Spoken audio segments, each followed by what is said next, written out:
Ahoj a vítaj pri dnešnom videu, v ktorom si spolu povieme niečo o kvásku Levito Madre. Kvások Levito Madre je tuhý, sladký taliansky kvások, ktorý sa vyrába z pšeničnej polohrubej múky a celý tento proces výroby trvá zhruba 24 dní.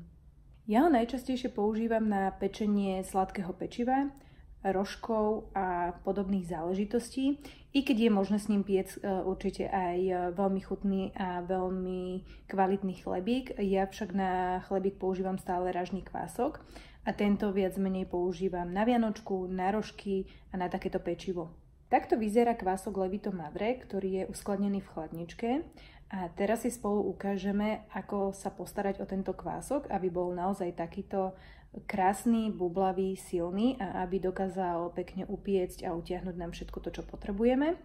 Ako sa postarať o kvások Levito Madre. Tuto v pohári mi zostal kvások, z ktorého som si odobrala do nejakého receptu. A tento ostatok je potrebné prikrmiť, tak aby sme mali kvások aj na budúce, keď budeme piecť. A ten vlastne teraz rozmiešam v 50 g vody. Potrebujem na to metličku, pretože tento tuhý kvások sa nedá len tak rozmiešať. Rozmiešený kvások má takúto tuhšiu konzistenciu. Pridám k nemu 100 g múky, takej, z ktorej mám kvások Levito Madre. Premiešam a vypracujem také hustejšie cesto.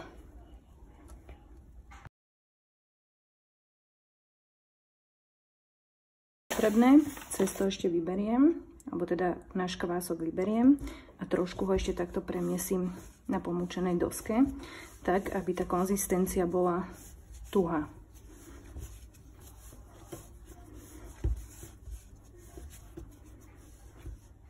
Takže takto nejako by mal kvások vyzerať. Je to tuhé cesto, ktoré teraz vlastne vložím do nového domčeka čistého, do čistej fľaše, a to tak, že ho najprv z vrchu takto nastrihnem. Vložím do pohára.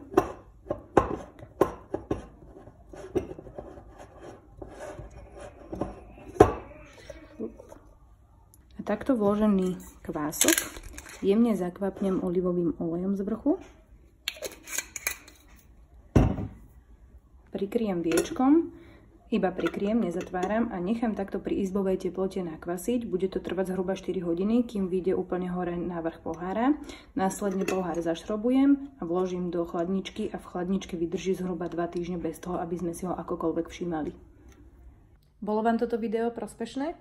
Ak áno, dajte mi o tom vedieť do komentu. A ak náhodou nie, tak mi dajte vedieť, čo vylepšiť a ja si dám na to na budúce pozor. Ďakujem, čau!